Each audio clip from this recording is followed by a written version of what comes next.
Evo Gospoda s vojskama ide, dušmani naši nek se postide, nek se postide, nek se pokaju. Gle vojske s neba kako blistaju, kako blistaju, kako se ore, sležu spred njima visoke gore,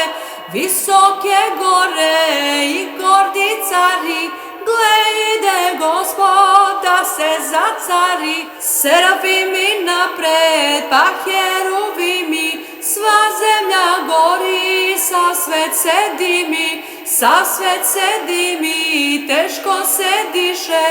radost i užas ko da opiše čudo čudesa, kad zemlju grešnu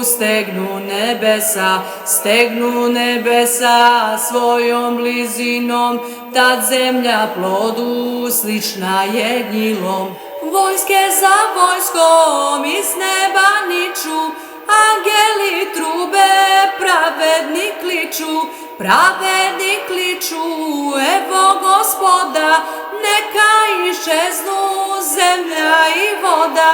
zemlja i voda, na što nam više, gle sad se zbiva što pismo piše, sve se događa, novo se nebo i zemlja rađa. Evo Gospoda, ustajte ljudi, evo ga ide svetu